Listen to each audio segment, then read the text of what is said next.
YCP 9వ జాబితాను విడుదల చేసింది. ముగ్గురు ఇన్ఛార్జీలతో 9వ జాబితాను విడుదల చేసింది. అయితే ఇందులో కూడా కొన్ని మార్పులు చేసింది.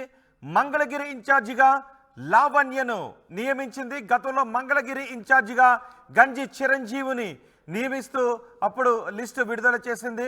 తాజాగా ఆయన స్థానంలో బీసీ మహిళ లావణ్యకు బాధ్యతలు అప్పచెప్పింది. అలాగే నెల్లూరు ఎంపీగా విజయసాయి రెడ్డి పేరును ప్రకటించింది. కర్నూలు అసెంబ్లీ ఇన్ఛార్జిగా ఇంతియాజ్ పేరును ప్రకటించింది. నిన్ననే వీఆర్ఎస్ తీసుకున్న వైసీపీలో చేరారు ఐఏఎస్ అధికారి ఇంతియాజ్. ఈరోజు కర్నూలు ఎమ్మెల్యే అభ్యర్థిగా ఆయనను 9వ లిస్టులో ప్రకటించారు. మొత్తం ముగ్గురు అభ్యర్థులతో లిస్టును విడుదల చేశారు. Nellore MP, Kurnool assembly, Mangalagiri assembly స్థానాలకు ముగ్గురు అభ్యర్థులను ప్రకటించారు. నెల్లూరు ఎంపీగా విజయసాయి రెడ్డి పేరును, కర్నూలు ఎమ్మెల్యే స్థాన అభ్యర్థిగా ఇంతియాజ్ను, మంగళగిరికి చిరంజీవిని కాకుండా చిరంజీవిని మార్చి మురుగుడు లావణ్య పేరును అనౌన్స్ చేస్తూ 9వ లిస్టును రిలీజ్ చేసింది వైసీపీ. దీనిపై మరింత సమాచారం మా ప్రతినిధి రాజేష్ అందిస్తారు. రాజేష్, ఈ 9వ లిస్టుని ఎలా చూడాలి? ఈ ముఖ్యంగా చిరంజీవి మార్పును ఏ విధంగా చూడాలి?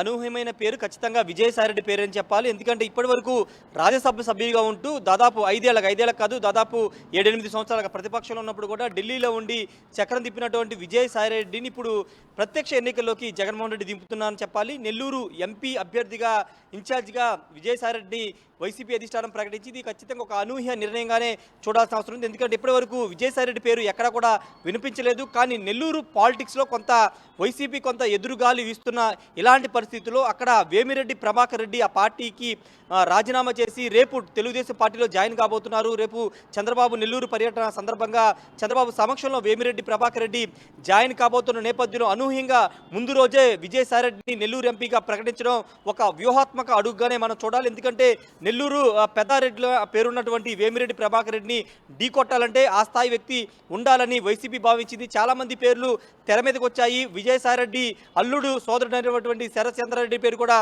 వినపడినప్పటికీ ఏకంగా విజయసాయిరెడ్డిని ఇప్పుడు నెల్లూరు ఎంపీగా వైసీపీ అధిష్టానం ప్రకటించడం ఖచ్చితంగా అనూహ్య నిర్ణయంగానే చూడాల్సిన అవసరం. ఇప్పుడు వేమిరెడ్డి ప్రభాకర్ రెడ్డి వర్సెస్ విజయసాయిరెడ్డిగా ఇప్పుడు నెల్లూరు ఎంపీ పాలిటిక్స్ అనే ఎంపీ రేసులో ఉండే అవకాశం కనబడుతున్న నేపథ్యంలో ఖచ్చితంగా అక్కడ ఎన్నికలు ఇప్పుడు ఖచ్చితంగా రసవత్తరంగా మారే అవకాశం ఉంది. కొంత వైసీపీ చాలా కీలక నిర్ణయమే తీసుకుందని చెప్పాలి. వేమిరెడ్డి ప్రభాకర్ రెడ్డి ఢీ కొట్టాలంటే అక్కడున్నటువంటి స్థానిక నేతలు సరిపోరు కాబట్టి ఏకంగా విజయసాయిరెడ్డినే బరిలోకి దింపిందని చెప్పాలి. ఇక మంగళగిరి నియోజకవర్గానికి సంబంధించి కూడా కొంత అనూహ్య నిర్ణయంగా చూడాలి. ఎందుకంటే గంజి చిరంజీవి దాదాపు డిసెంబర్ 11వ తేదీన ఆయన ఇన్ఛార్జిగా ప్రకటించారు మొదటి లిస్టులోనే. కానీ ఇప్పుడు 2 నెలల పాటు ఇన్ఛార్జిగా ఆయన సమన్వయకర్తగా నియోజకవర్గంలో తిరుగుతూ ఉన్నారు. గడప గడపకు కార్యక్రమాలు తిరుగుతున్న ఇలాంటి తరుణంలో ఆయన్ని కాదని మాజీ ఎమ్మెల్యే కాండ్రు కమల కుమార్తె, మాజీ మంత్రి ఎమ్మెల్సీ మురుగుడు హనుమంతరావు కోడలైనటువంటి మురుగుడు లావణ్యని ఇన్ఛార్జిగా ప్రకటించారు. అంతేకాదు 4:30 ప్రాంతంలో సీఎం జగన్ మంగళగిరి నేతలతో సమావేశమయ్యారు. ఆర్కేతో పాటు ఎమ్మెల్సీ హనుమంతరావు, ప్రస్తుత ఇన్ఛార్జి గంజి చిరంజీవి వీళ్ళంతా కూడా వచ్చారు. లావణ్య వీళ్ళంతా కూడా వచ్చారు. కాండ్ర కమల కూడా వచ్చారు. వాళ్ళతో మాట్లాడిన తర్వాత లావణ్య పేరును అధికారికంగా ప్రకటించారు. ప్రస్తుతం ఆర్కే కూడా గంజి చిరంజీవి కాకోకుండా కాండ్రు కమల కూతురికి ఇస్తే తాను పనిచేస్తాను, గెలిపిస్తానని హామీ జగన్కి ఇచ్చిన నేపథ్యంలో ఆయన పార్టీలో తిరిగి వచ్చారు. కాబట్టి ఇప్పుడు లావణ్య పేరును ప్రకటించినట్టు తెలుస్తుంది. ఇక 3వ సీటు చూస్తే కనుక కర్నూలు అసెంబ్లీకి సంబంధించి ఇంతియాజ్ నిర్ణయం అనేది దాదాపు నిన్నగానే ఖరారైపోయింది నిర్ణయం. ఎందుకంటే ఆల్రెడీ ఆయన్ని వాలంటీర్ రిటైర్మెంట్ తీసుకోమని ఆయన అప్లై చేయడం, వెంటనే ప్రభుత్వం కూడా ఆమోదం తెలపడం, వెంటనే జగన్ సమక్షంలో ఆయన వైసీపీ తీర్థం పుచ్చుకున్నారు. ఈరోజు నియోజకవర్గానికి కూడా ఇంతియాజ్ వెళ్ళారు. ఈ నేపథ్యంలో ఆయన పేరు అనేది ఆల్రెడీ ఊహించిందే కాబట్టి పెద్దగా అంచనా లేవు. కానీ ఇక్కడ అటు మంగళగిరి, నెల్లూరు ఎంపీ సంబంధించి మంగళగిరి వైసీపీ అసెంబ్లీకి సంబంధించినటువంటి ఇద్దరు పేర్లు కొంత అనూహ్య నిర్ణయంగా చూడాలి. ఇక్కడ మంగళగిరి చూస్తే కనుక నారా లోకేష్ని ఢీకొట్టాలంటే కొంత బీసీ వ్యూహంతో ముందుకు వెళ్లాలని వైసీపీ భావించింది. అందుకే గంజి చిరంజీవిని తీసుకొచ్చింది. కానీ ఇప్పుడు కొంత గంజి చిరంజీవి పూర్తి స్థాయిలో మద్దతు రావట్లేదు.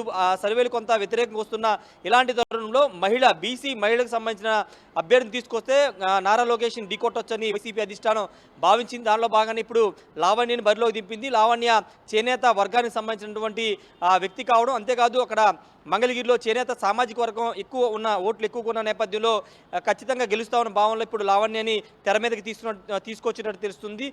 ఏదేమైనప్పటికీ ఈరోజు ప్రకటించిన 9వ లిస్టులో మాత్రం నెల్లూరు ఎంపీకి సంబంధించి మంగళగిరి అసెంబ్లీ అభ్యర్థికి సంబంధించి కొంత అనూహ్య నిర్ణయంగా చూడాలి. మరి నెల్లూరు పాలిటిక్స్ ఏ విధంగా ఉంటాయో చూడాలి. ఇప్పటి వరకు రాజ్యసభకి పరిమితమైనటువంటి విజయసాయి ఇప్పుడు నేరుగా ఎన్నికల్లోకి వెళ్ళాలి. ఇప్పటికే ఆయనకి చాలా బాధ్యతలు జగన్ అప్పగించారు. మంగళగిరి కోఆర్డినేటర్గా, అటు నెల్లూరు ప్రకాశం జిల్లా రీజనల్ కోఆర్డినేటర్గా చాలా బాధ్యతలు ఉన్న నేపథ్యంలో రేపటి నుంచి పూర్తి స్థాయిలో నెల్లూరు పార్లమెంట్లో అడుగుపెట్టే అవకాశం ఉంది, తిరిగే అవకాశం ఉంది. కాబట్టి ఖచ్చితంగా పోటీ అనేది కొంత రసవత్తరంగా మారే అవకాశం అయితే కనబడుతుంది. రోహిత్, రైట్. ఆదాల ప్రభాకర్ రెడ్డి విషయం ఏంటి?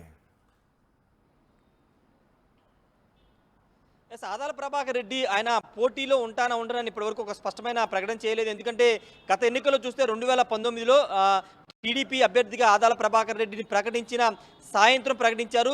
తెల్లవారుజామున నెల్లూరు వెళ్ళారు. నెల్లూరు వెళ్ళిన వెంటనే వైసీపీలో వచ్చి జాయిన్ అయిపోయి వైసీపీ ఎంపీ అభ్యర్థిగా ప్రకటించింది. ఇప్పుడు ఆదాల ప్రభాకర్ రెడ్డి కూడా పార్టీ మారే ఆలోచన ఉంది. వేమిరెడ్డి ప్రభాకర్ రెడ్డి వెంటే ఆయన వెళతారని ఒక ప్రచారం జరుగుతున్న నేపథ్యంలో ఆయన్ని స్థానంలో విజయసాయిరెడ్డి రంగంలోకి దింపినట్టు తెలుస్తుంది. ఆదాల ప్రభాకర్ రెడ్డి కూడా కొంత విముఖంగానే ఉన్నట్టు తెలుస్తుంది. ఇప్పుడు వేమిరెడ్డి ప్రభాకర్ రెడ్డిని ఢీకొట్టాలంటే ఆదాల ప్రభాకర్ రెడ్డి కూడా సరిపోడని వైసీపీ భావించింది. కాబట్టే నేరుగా విజయసాయిరెడ్డిని రంగంలోకి దింపినట్టు తెలుస్తుంది. రోహిత్, రైట్. రాజేష్, వైసీపీ 9వ జాబితాను విడుదల చేసింది. మంగళగిరి ఇన్ఛార్జిగా మురుగుడు లావణ్య పేరును ప్రకటించింది. గతంలో మంగళగిరి ఇన్ఛార్జిగా గంజి చిరంజీవి పేరును ప్రకటించింది వైసీపీ. తాజాగా ఆయన స్థానంలో బీసీ మహిళ లావణ్యకు బాధ్యతలు అప్పగించింది. నెల్లూరు ఎంపీగా విజయసాయిరెడ్డి పేరును ప్రకటించింది. ప్రస్తుతం విజయసాయిరెడ్డి రాజ్యసభ సభ్యులుగా ఉన్నారు.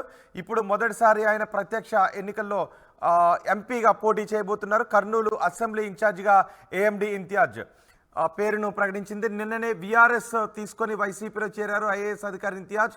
ఈరోజు కర్నూలు ఎమ్మెల్యే అభ్యర్థిగా ప్రకటించారు. మొత్తానికి కర్నూలు లోక్సభ స్థానానికి విజయసాయిరెడ్డిని తీసుకుని రావాలి అని చాలా ఆలోచించే నిర్ణయం తీసుకున్నట్టుగా తెలుస్తూ ఉంది. ఇక కర్నూలు నియోజకవర్గానికి కూడా, అసెంబ్లీ నియోజకవర్గానికి కూడా ఆయన ఐఏఎస్ అధికారి. ఆయన వీఆర్ఎస్ తీసుకున్న తర్వాత ఆయనకే కర్నూలు లోక్సభ స్థానం నుంచి, అసెంబ్లీ స్థానం నుంచి చాలామంది పోటీ పడ్డారు. చాలామంది ఆశావాహులు ఉన్నారు. తమకు టికెట్ కేటాయించాలని చాలామంది అడిగినప్పటికీ కూడా అధిష్టానం ఇంతియాజ్ వైపే మొగ్గు చూపింది.